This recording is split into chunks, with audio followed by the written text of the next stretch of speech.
Good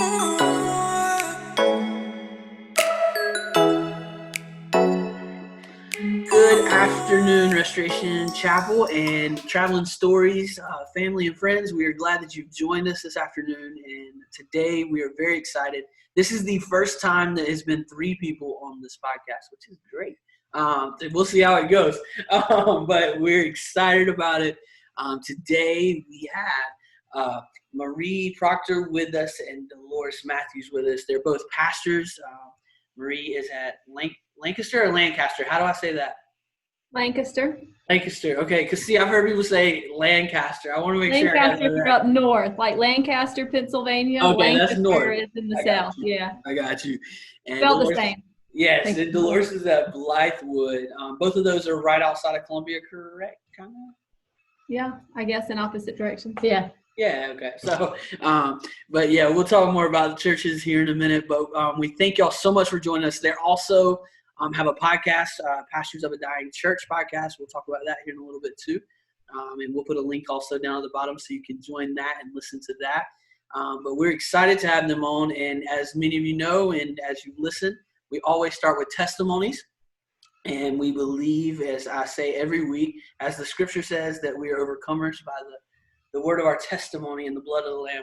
And we're excited about that this morning to kind of tell stories, because we know that there's many people out there that have a story that are afraid to tell their story, or there's many people out there that think their story is not good enough or their story is too bad. So we want to just give you a route to be able to tell your story by being examples. So that being said, I'm going to ask, Delores, do you want to start us off? Do you know how life was before Jesus? How was life before Jesus? You know, that's a great question, because I've always felt like the Lord has been with me. Yes. So life before traditional going to church, I don't know if that's a different way of maybe asking what you, we had to do this for Brother Coulter one day, like write our testimony, if you will. Yes. And I titled mine, remember that? Like, Yellow Thunderbird. I think, man, I was probably about 5 years old. I didn't grow up in church or anything, but just riding down the road in the back of my granddad's car. I think maybe I'd heard about Jesus a little bit from the Baptist organization. They were right down the road from our church. We would go there for VBS. And I remember a shoebox and some clay figures of Mary and Joseph and, this baby in a manger. And shortly after that, I remember riding down the road, and I had a Hershey's candy bar. And I actually put a piece of it on the seat because I was convinced they told me Jesus was with me. And so I may have not always known the ins and outs and what all that allowed me to participate in this earth with that knowledge, but I knew that Creator was with me. And so, for me, it started at a young age, just awareness that I am not alone. So. Yes. And now, was your family church? No. Church? No. Okay. So this was something. I didn't grow up in church. I grew up in bars. Okay. Bobby. So so this was something that God had to do on your like put in your heart yourself, correct? Yeah. I got you. And Marie, what about you before you met Christ? Okay, so yes, that whole conversion experience, when you say, okay, this is it, I'm going to follow your way, Lord, not mine. I would have to say that my life is kind of the same, saying that, there's still, the messiness of life. There's still just chaos. There's still, pain, suffering. There's still highs. There's still lows. And so when I think of that, yes, it is a lot similar. The only difference now is that I don't depend on substance to numb all of that. I'm just able to go through that. And so I was raised in church just from a baby, dedicated. And, my parents had 4 children. And my mom took us to church. My dad would get us ready in the morning, make sure our clothes were together, shoes and socks were on, ponytails were done. He got us all together and sent us off to church with my mom. But so I did grow up, in church knowing that, but life now, I guess it has, you said yours was Yellow Thunderbird. Mine was like, I could just see the Lord moving in decades of my life. Like the first 10 years were like innocent years that like, I knew there was evil, but I don't think I was, knew no evil, I guess. And then the next 10 years were a product of acting out, the hurt that had been done. And then the next one was like, okay, now what, God, let's try things your way. So yeah, I'm like her. I felt like the Lord has been with me this whole time. Like there was never a place that I felt that he was not with me. So I don't know how, when people say I don't feel like the Lord is with me, what that feels like, because yeah, I feel like deep down inside, I just knew that he was with me. Yes, and we know in those times, even though we know that God's with us, as you said, there's valleys and there's mountaintops. And I think a lot of times as Christians or as people that come to Jesus, that knows Jesus, a lot of times we think that those valleys take us out of the presence or the love of God, especially new Christians, new people that have just found Jesus. I've noticed like, for the first couple of weeks, hey, man, it's great, it's awesome. And then life starts hitting, temptation starts coming back up, jobs start coming back up, coronavirus, murder hornets, all these things. Right. Whatever happened. Thank you for the reminder. Yeah. Yes. This hurricane that no one can pronounce. Yep. Yes. 2020. Yes, definitely. And I seen the other day where we're going to have a full moon on Halloween for the first time in like, Shut up, really? yeah, I'm like 2020 is just going to be awesome, right? Well, I thought about that, Bobby. Are we going to be allowed to trick or treat? Like, really? Yeah. Like in the pandemic, can you? So are they going to put, You're already wearing a mask, so yes. yeah. Yes. Right. Dress up will be a lot easier this time, right? Yes.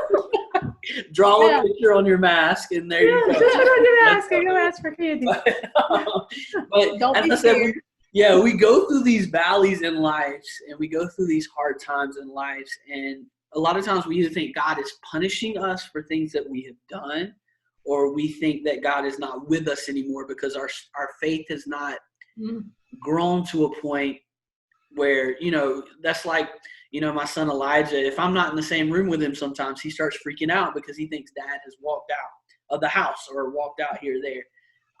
But now that he's getting older, he's learning that, hey, just because I'm not in the same room with him, I'm still in that area. Can you help our listeners and our people that are watching this, in those valleys, what can we do to help remind us that God is still with us and still going through the valleys with us in our lives? I think we can just pause. Yeah. Sometimes we try to do too much. And I think what has helped me is to remember to just be still. There's a prayer that James Finley does he has the podcast, Turning to the Mystics. And so there's a prayer that he does in there, and it begins with be still and know that I am God. Be still and know that I am. Be still and know. Yes. Be still. Be. And so with that, and then you pause and you go into a time of contemplative prayer, meditation.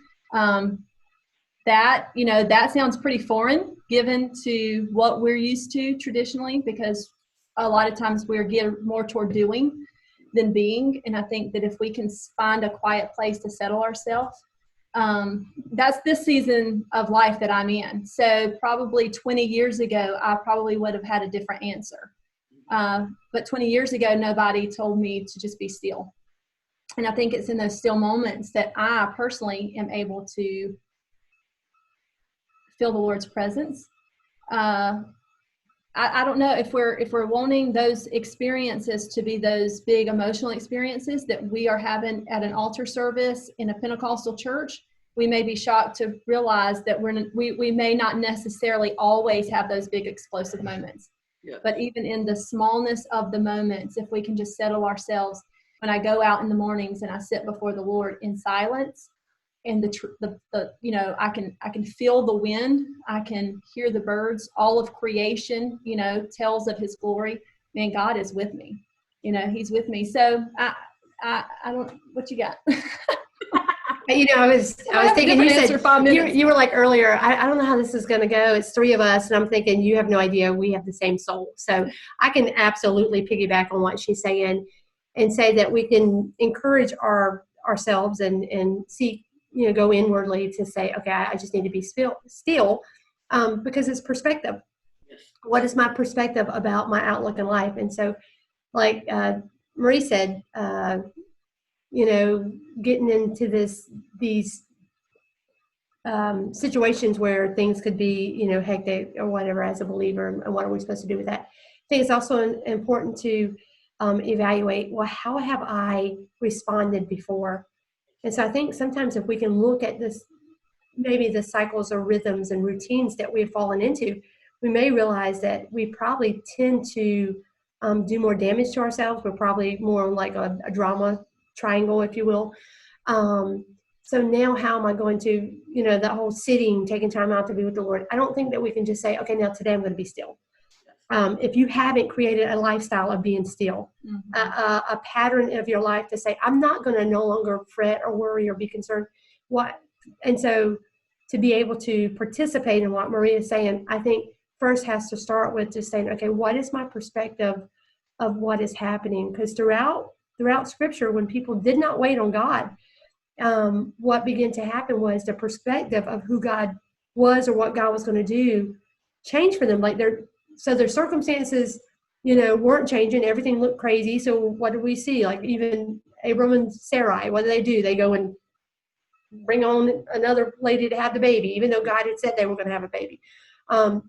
And so I think we panic when our circumstances don't change, instead of just saying, I need to change my perspective in this moment. And no, God, you haven't forgotten me. I am not alone. And then Sam said, I'm just going to be still and just, so that's what I do. Yeah. And too, with this, like with the pandemic, when it first hit, I had ordered groceries. I did not know that everything was beginning to shut down.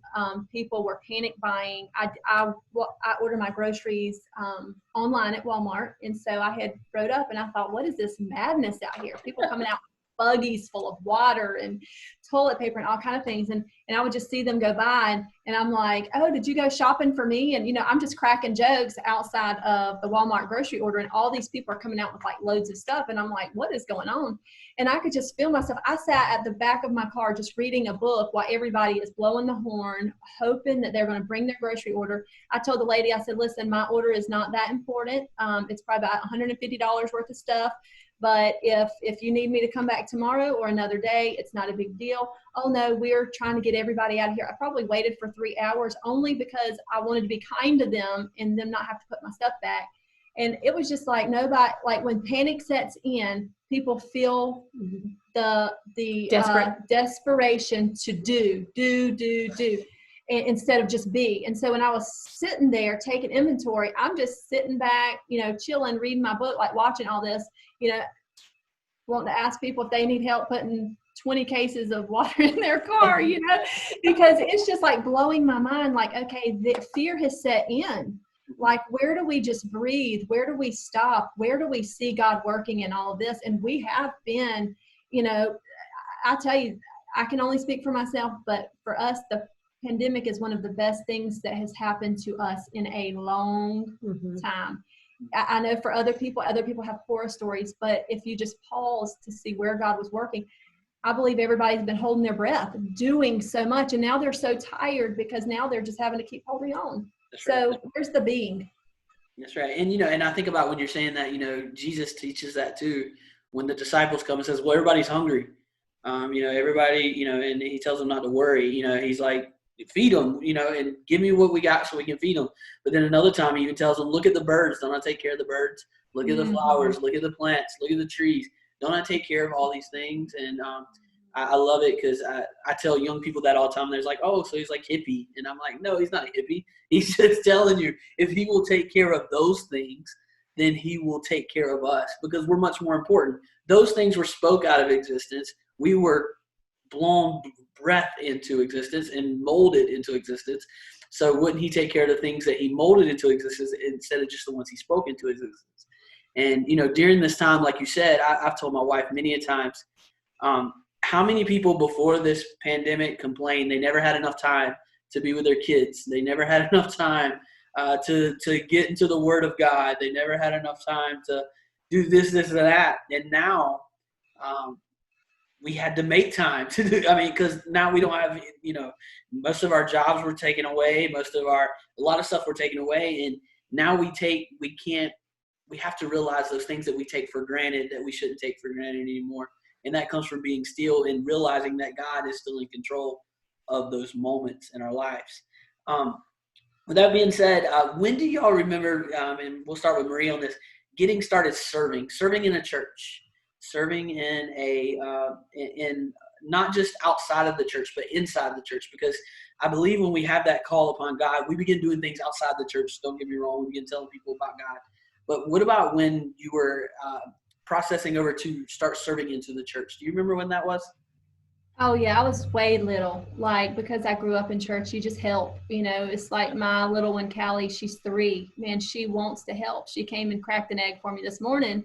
She wanted to crack all 6 of them, but that wasn't, one was good enough for me. And so I can just remember from a kid, we just always pitched in. Mom was Sunday school superintendent, and so we always had to be there early. Of whatever she needed us to do, we just pitched in.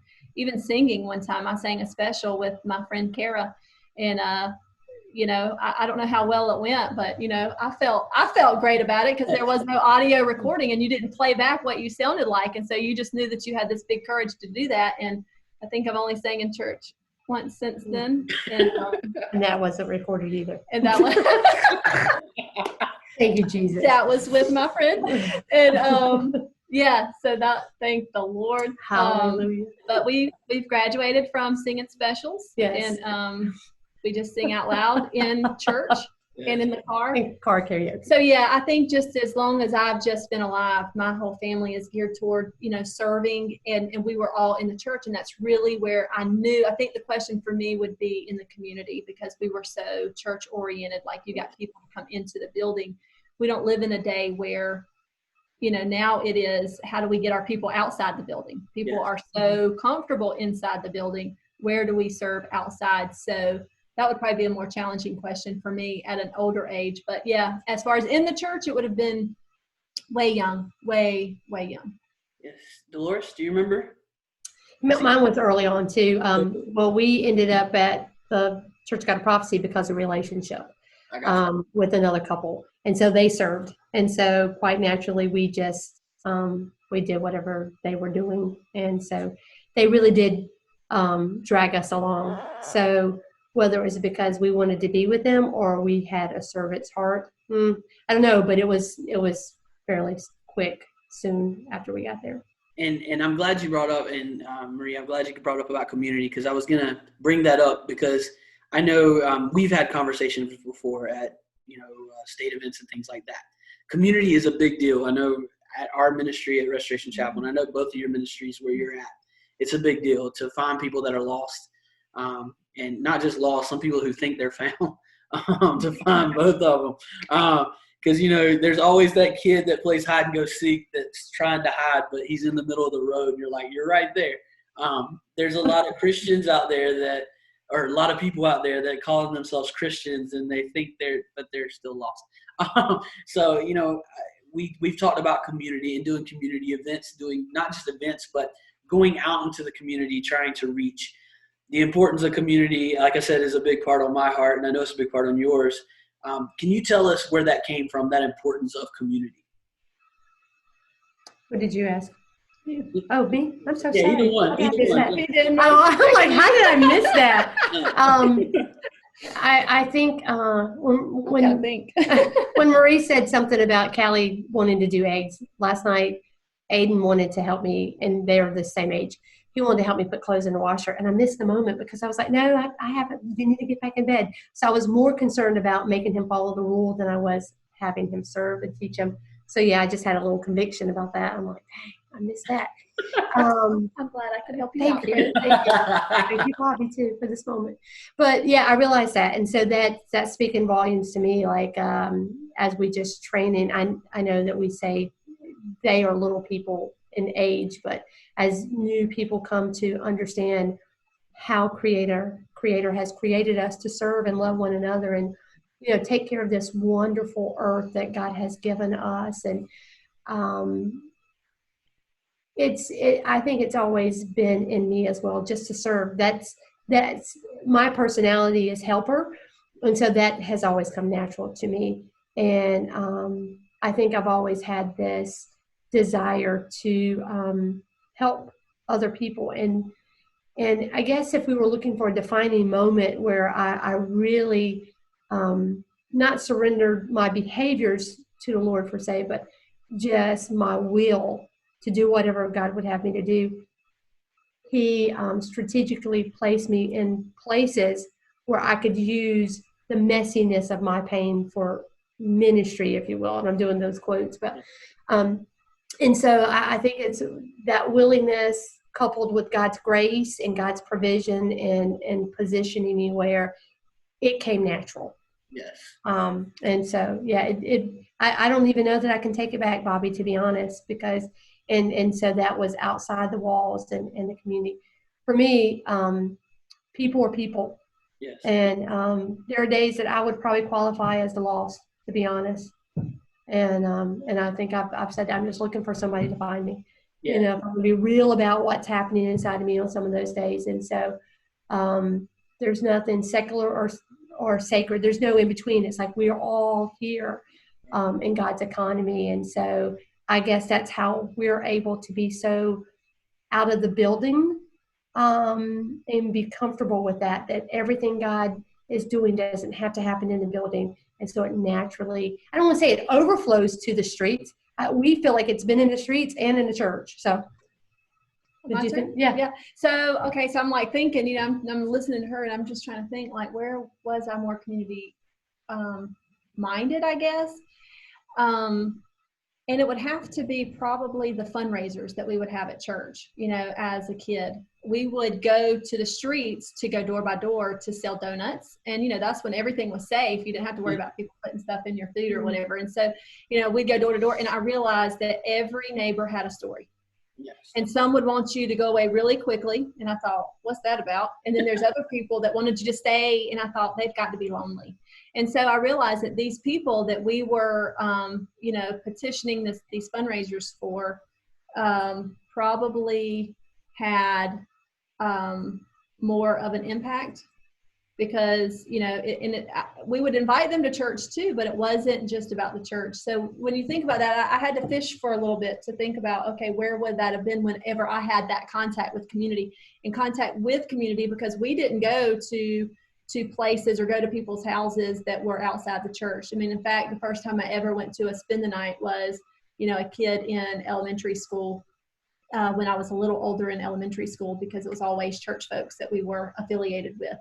And so, yeah, it would have had to been that desire to know people's stories would have had to been through those fundraisers of door to doors, knocking on doors. Because I'm a people person. I can just sit back and watch people and wonder what their story is, rather than trying to judge them.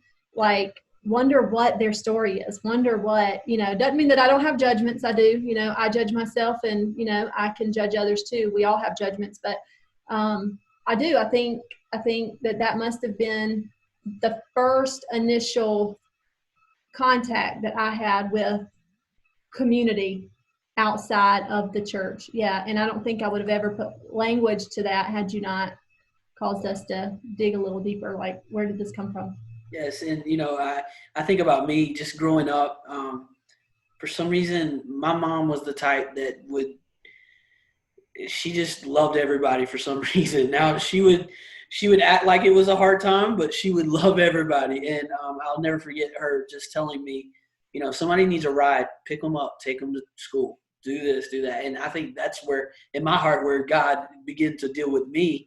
And it didn't matter, like I said, color. It didn't matter, any of that stuff, poor, rich, it didn't matter. It was just like, hey, if somebody needs a ride, take them to the school. If somebody needs a burger and you have an extra $1, maybe you only get 4 chicken nuggets, but hey, you do that, right? But because I think she always put it in my heart that, hey, there's people out there that are in need, and people don't want to tell you their needs because they feel ashamed of them a lot of times. But if you will just watch, as you said, watch and listen to stories, watch what's going on. My wife can't stand it when she, in a good way, but she says when we go out to eat, she'll be talking to me and she's like, "Who are you watching?" And I'm like, "I'm not being nosy. I'm just noticing what's going on over here, Not being nosy. Not trying to be nosy. It's just, those opportunities that we miss a lot of times because we're busy. As we go back to what we talked about before of being still, we think our schedule has to be, I think about, was it Mary and Martha when Jesus came? One's doing all the work and the other one's just sitting at the feet of Jesus. And a lot of times we're so busy in ministering, we don't see what's actually going on. And I agree with that with community, loving the community that we've been put in, especially the communities that we've been put in, because we've gotten to a time and age where people don't love their communities anymore. Oh yeah. They just live in them. They don't, some of them don't even live in them anymore. But they're there. And it's getting to a point where people are falling through the cracks because as Christians, we don't open up our eyes and see that there are needs around where we're at. With that being said, I know both of you have a lot of mentors in your life besides you two together. And we're going to bring that, your friendship together, how much y'all help each other out. But I know there's mentors that you've had in your life. And as a person coming up in ministry or a person that just got saved, how important is it to have those people to lean on with each other? Marie, if you want to start us off. Yeah, I'll start. It's very important. I think whenever I first, decided that my life needed a different path, I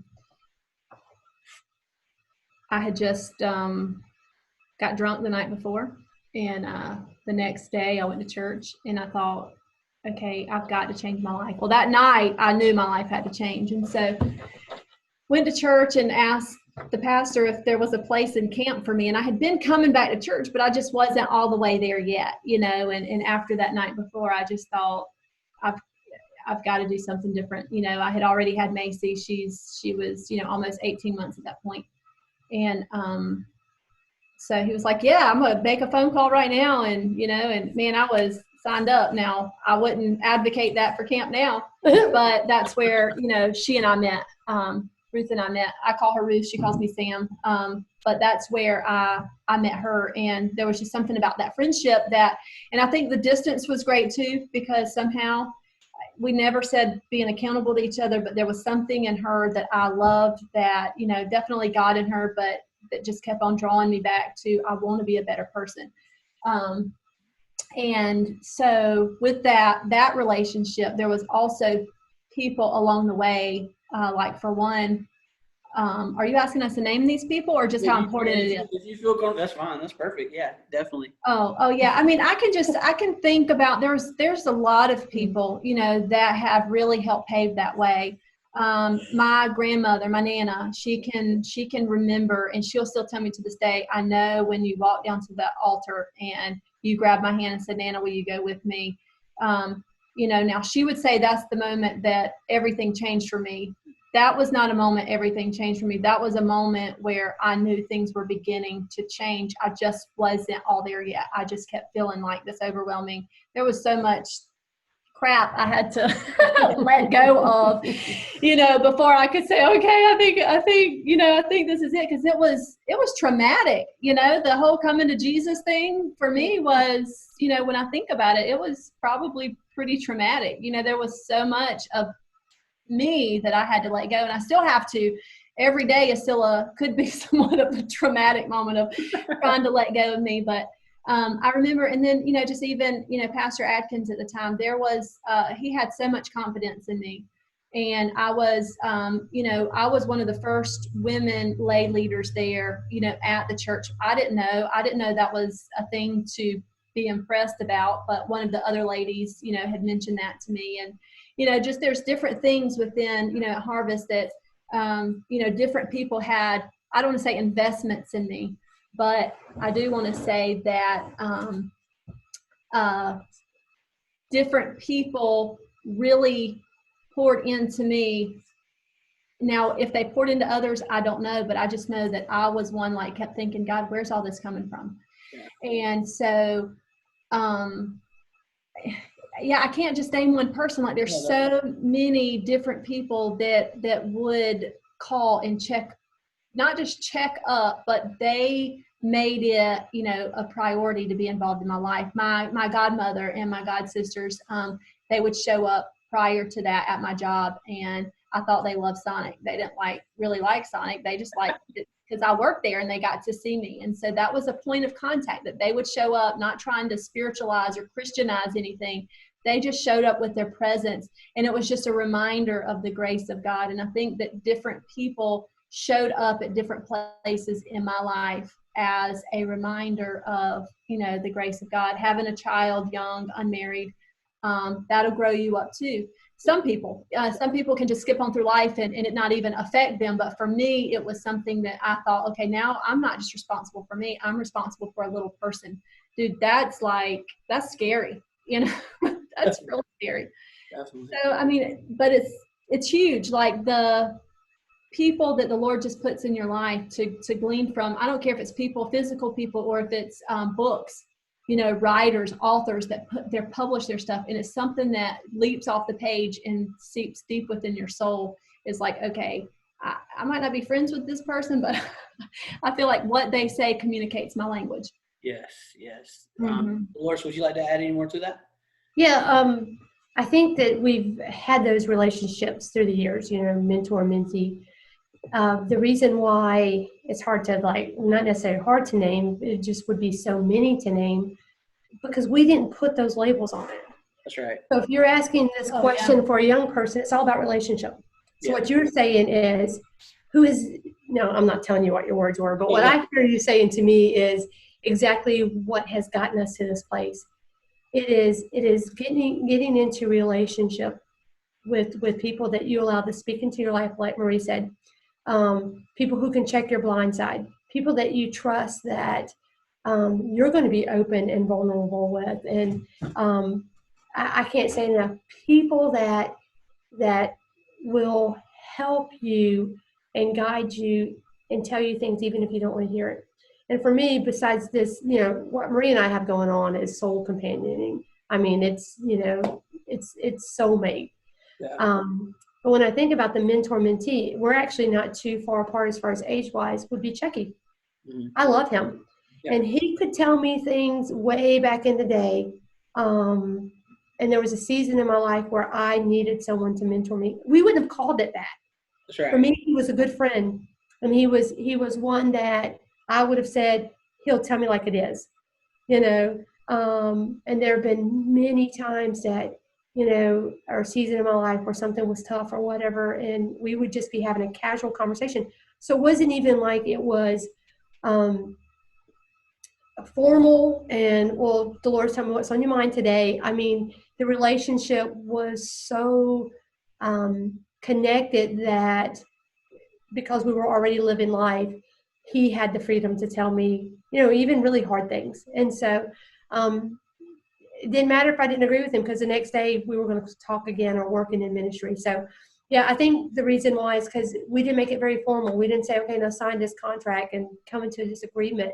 Yeah. And I think that's the beauty of what we got to experience back in the day. Now, today, it almost gets to be too contractual in a paper context. And so there are some things that I don't know that if I was starting out all over again, that I almost would feel slighted, because it feels so formal in a sense. But we got the luxury. And it could be just how we're living with technology and just church just looks so different than it did, 20 years ago for us. But isn't that fair? It was just, we just love life. We just love people. We loved each other. We had relationships. But yeah, we had those. We didn't know that's what it was. That's right. That's right. And with that being said, I know, Marie, you mentioned about, being one of the first lay women in the church, however, at Rock Hill. And y'all are pastors.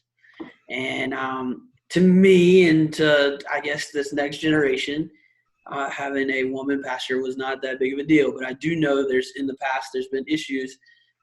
Again, I grew up at Williamston. Well, that's where I'm at now, Williamston. And we had a Sister Cobb was the pastor there for over 20 years. And back when they couldn't vote, and back when they couldn't do those things, but now things have changed a little bit. We're still moving forward, I hope. I hope we're still moving forward. But with that being said, if there's a young lady that watches this and says, hey, I feel a call into the ministry, as y'all know, our youth pastor at Restoration Chapel, Courtney James, she's talking about becoming a lay minister herself. But different things like that. If you were speaking to a young woman that was fixing to do this and say, hey, I feel a calling to be a pastor or a evangelist or even just a lay minister, what kind of advice would you give them to start off with? Dolores, if you'd like to start. I was going to say, I'll tell her to do it. I was Jump thinking, in. Definitely. Courtney, if you're watching this, good for you. Yeah. I would have thought she was already one. Yeah, definitely. Yeah. Mm-hmm. But I think for us, it was weird because in ministry, different parts of the state respond differently. Yes. And so Marie grew up where women were greatly supported. And I was in a space where I was challenged on everything in every corner. And then when we actually stepped into like senior roles, I'm probably really incredibly received. And so I think I'm grateful that I had to go through that season of people challenging me because it made me certain of my call. Yeah. But that was, it was, remember that? Mm-hmm. It was kind of like in and out. And so if there is a female that's struggling, you're normal, you're healthy to say, should I be doing this? Shouldn't I be doing this? Because it really caused me to dig and just seek it out and seek the Lord for myself. Like I knew that the call was there. I knew that's what God was calling me to do. And then when I stepped out, of course, you get all this backlash. But yeah, I'm more convinced and even more prepared to declare to someone why I believe biblically it's okay for women to pastor, minister, and have all those, whatever you say, rights. So that's, I can recall going to, a neighbor of the church, wasn't really affiliated, but friends of the church invited me to preach her daddy's graveside funeral. He died probably within 2 weeks of being diagnosed with like bone cancer or whatever. He'd been involved in church in years, but over the last few years he had not been. And so she was over everything. She didn't know who to reach out to. She reached out to me, asked if I would do a simple graveside service. I said, yeah, absolutely, not a problem. At that graveside service was a lot of Southern Baptist men, and I was doing the gravesite. And so I had no clue. Like I didn't know that, people, I did know that people had problems with women, but I didn't realize like Lancaster was a heavily area where women, were, I don't want to say looked down upon, but it was almost like, okay, this can't be right. Like you're in the wrong spot. So I did the gravesite and went to the car, and a couple came, it was a younger couple, and they came and they were like, hey, I just want to tell you did a really great job. Like he would be really honored with the words that you had to say. And he said, look, just curious. He said, a lot of the people standing around the gravesite, he said, that's not, women preachers and ministers aren't accepted in the Southern Baptist, conference, area or whatever. He said, so I was just wondering, he says, what do you say when people say that? And I just stopped for a minute, and it kind of had like a moment of, what did you just say? Like, what just happened? Like, I'm so glad I didn't even know. And I just turned around and I said, I guess I would just tell them that I'm called by God, not man. Take it up with the Lord. And so that's my thing is, when the Lord tells you to do something, it's not always going to be accepted logically by some folks, but it is going to be, that place where you just say, okay, God, this is between me and you. And if someone has a problem, they're going to have to take that up with you. It's not my battle to fight. It's not mine to just figure out or validate myself. I'm not trying to use my words to convince you or to convince myself. It's almost like okay, I'm sorry you feel that way, but well, and I think, did I stop you? No. Okay. And I think too, because I think this is important to say for a listener, especially a female listener, just do it and do it with grace and do it, serve the office with integrity and respect and honor God and honor people. And when the diamond that's inside of us recognizes the diamond in someone else, that overflow or those beams of light that come out of that exchange, I think people will know that this is authentic and real, and you don't have to run around chasing your tail. Mm-hmm. And that doesn't mean that people will still wrongfully accuse you or give you their opinion about why this is inappropriate. And because there was a lady in our church, they started coming to our church, and she let me know a lot. Yeah. You know, I never agreed with women preachers, and every time she'd say it, I'd say, now, Fran, you know, I got feelings. I can hear you, you know. And she'd say, but Delores, you changed my mind. Mm-hmm. There's something about you. I can't deny it. I cannot deny it. And Bobby, I was just being true to my call, well, you know, to my God and to the people that he has called us to share this incredible, amazing life with. And so that's what I would say. Yeah. We've had numerous people and numerous men that have said, you have changed my view on women's pastors. And so, yeah, I too feel like just do it. We need your voice. Like the people need to hear from a female perspective. Even with Brother Hamwright and I co-pastoring, it's wonderful because, you know, they have a woman, you know, that is now, it's not just the pastor's wife trying to be there for people. I can't imagine the taxing, you know, weight that pastors' wives have to go through. I've never been in that seat. You know, we've never been in that seat. We don't know. I mean, that's got to be, you know, a hard seat because, you know, Robert and Kenny doesn't sit in those seats. Yeah, they're pastors' spouses, but they don't sit in, I mean, they have jobs. This is not their job. This is the church they attend. And so that's true. Yeah. I mean, they're better off than the females. Than the female spouses. The female spouses in the role of pastor, because not to say that, you know, one's better than the other. Right. But just looking from our perspective, they probably have a lot less stress than Sherry does with you. Yeah. You know what I mean? And maybe I'm assuming, we don't need to assume, but just from looking back, we've said that often, like, oh gosh, our men are so fortunate. You know, that doesn't mean that we can minister without them. Right. And there are a lot of the there's a lot of ministry that Robert carries that I don't have to, and I'm grateful for that. But we have seen where a lot of women carry a heavy load of the ministry that just come natural to us because we're females, so we're going to do it anyway. That's right. Right. And so, I feel like that we're at an advantage as far as overall family. Too. We're at an advantage. Yeah, I'd rather be a female in ministry than a man.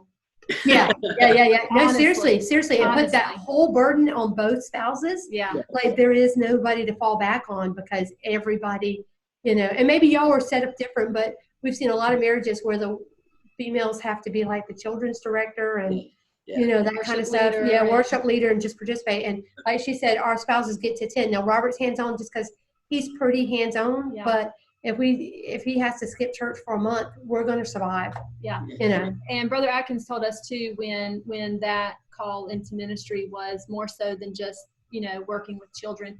He had Kenny and I come into the office and he, you know, we talked about it and he said, Kenny, this means that you're going to have to carry the diaper bag. Yes.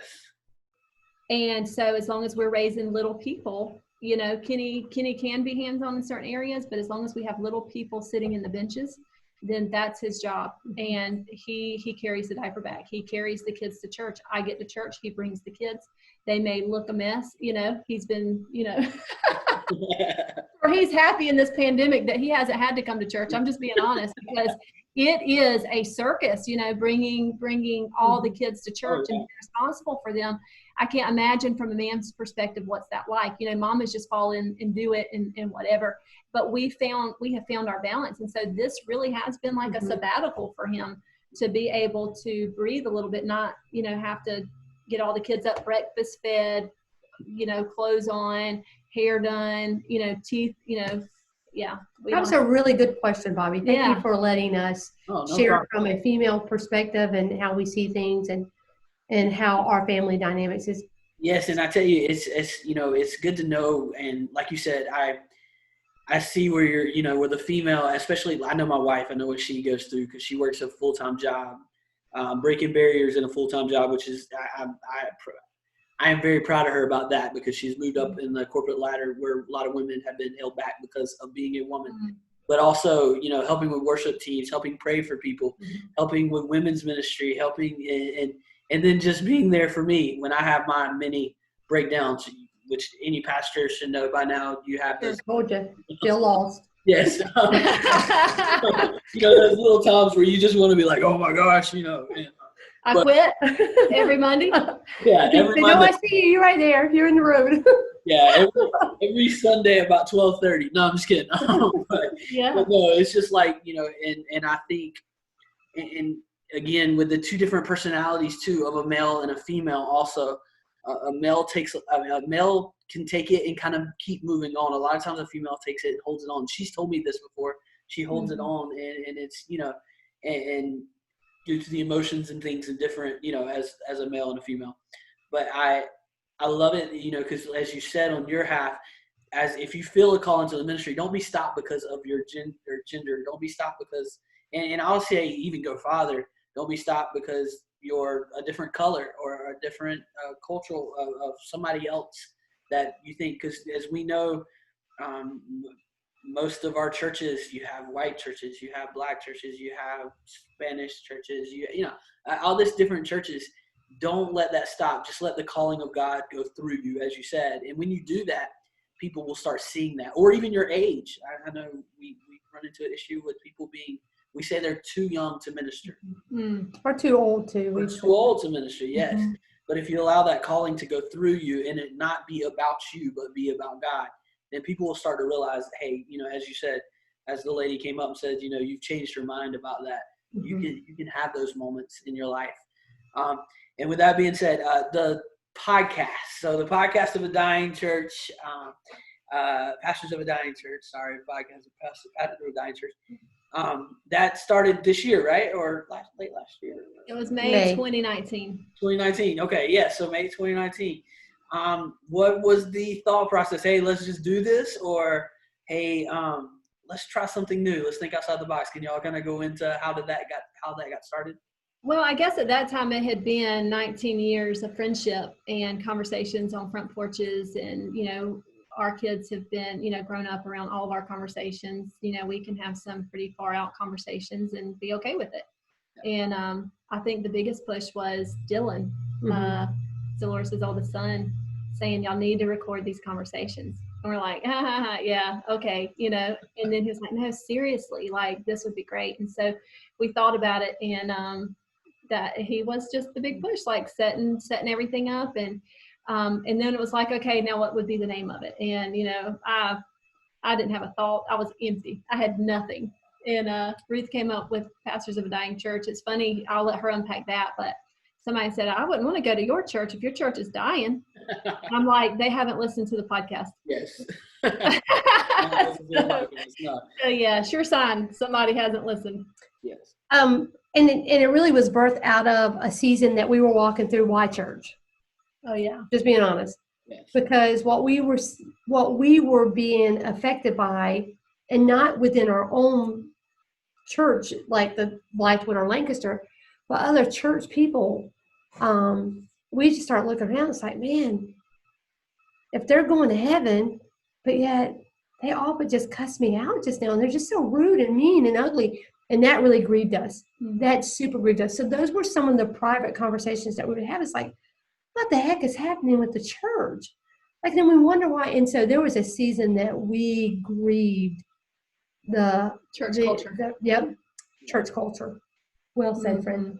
And when I tell you, Bobby, it was painful. And we were just looking at everything. And it was just, we were just grieving it. And so we would, like Marie said too, there's so many people that have influenced us, whether it's just reading books, other people. We started getting other perspectives because, we were in a struggle. We were in a season of just bailing out, like, and I'm saying that knowing that I'm opening myself up for people to assume all kind of things. We'll assume it. It was tough. It was really tough. We're not dying. And so, but we did realize that if the church didn't make some changes, it was going to die. Yes. And not the church that Jesus died for, but us. We the were just man-made church. Yeah. It just we couldn't do it anymore. We could not do it anymore. And so the conversations we were having, Dylan he was privileged enough, either privileged or punished, that he could hear them, and he could hear a lot of things that we were saying privately. So, our kids do know us, and they were just like, man, that's this generation wants to know that because they're sick of church. And at least what the church look like, or the church culture that is just killing people. And that's for us. There was no freedom in that, and so that's just kind of where we're at. We asked the tough questions to each other, other people, and it's been kind of. So we're still trying to see where that's all going to eventually unfold or stop or whatever. We're just having a good time now with it as life goes on, but it's with the intent. So what problem are we trying to solve? We're just trying to bring awareness that not all churches look like the church that hurt ABC. Mm-hmm. And not all pastors are what, because they clump us all in. They say, yeah, but if you really knew me. And so we just wanted to give a platform to say it doesn't have to be like that. Yeah, and I love that because, and I think we talked about this. I think we were at a training together, and I mentioned this to y'all about how many times we just look at the trees instead of look at the fruit. And and a lot of times we look at all the trees, and they look like they're all dead, but there might be a tree out there in the middle of the deadness that is producing good fruit. And a lot of people are missing those fruit because of they're seeing the deadness on the outside. Mm-hmm. And I believe that we've got to get back to the point to show people, if through podcasts, if through because those people are not coming to our churches, so we better go outside of the churches and start doing different things outside the box to reach those people and show them that fruit is good. That fruit from God is good. Not everybody. There's a lot of church hurt going on, but there's also a lot of people that love, that want to see you do better, that want to see you grow, that want to see your life be changed with an encounter with God. And then we kind of concluded on this at the local church where we pastor. I said we pastor because she's with me in Blythewood every week too. But out of that came this mission. Then what church, and I use this term loosely because I don't have a great word for this. So what church would we want to attend? Yes. And then we strive, to glorify God and make sure the message that is coming from the pulpit is not like tickling the ear. So it's not like that, but a place of love and acceptance. And I love what Mark used to say, way before you believe, behave, you're going to belong. And so, and all of that but it started out of a painful season of, man, the church is jacked up. Yeah. Well, we always end on this last question, and I'll give it to both of you. If you just preached a message, or you just went out into the community and testified, or gave them your testimony and told them, about Jesus, and they decided to give their heart to Jesus, what would be the first thing you would tell somebody after they've given their heart to Jesus? What is the next step for them? What is the next thing that you believe that will help them grow in their walk with God? So, Marie, will you start us off with that? Mm-hmm. I have nothing. I am a pastor of how many years? I have nothing. Oh, let me sit with that for a second, Bobby. I know we got a couple more seconds. Can I go? Something? Yeah, go ahead. I do. I would be like, you want to come over for dinner? Yes. Yeah. That's it. Yeah. She's really quick on this. You want to come over for dinner? Like, Yeah. What are you doing Tuesday? You want to go to lunch? Mm-hmm. For me, it's relationship. Yeah. It's relationship. Not because I can impart some wisdom to them, but I want to learn from them too. I think that the exchange goes both ways. Yeah. I go with what she said. That's it. And I was talking to I think it was Abram, and he was telling me that because you don't know what they're going back into either. So that relationship, to have that relationship with them, because when they go home, not everybody might be saved, or when they go to work, not everybody might be saved. So to have that relationship with them as they, now that they've given their life to God, to let them know that there's somebody there for them and not against them, and be there with them. Definitely.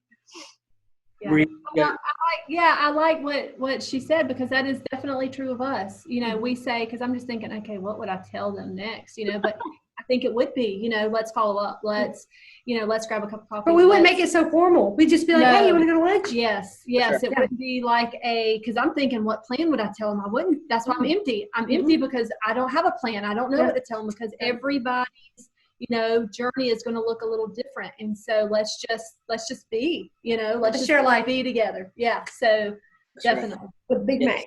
Definitely. Well, I want to thank y'all so much for jumping on this. And I think we're actually going to do this as a dual podcast.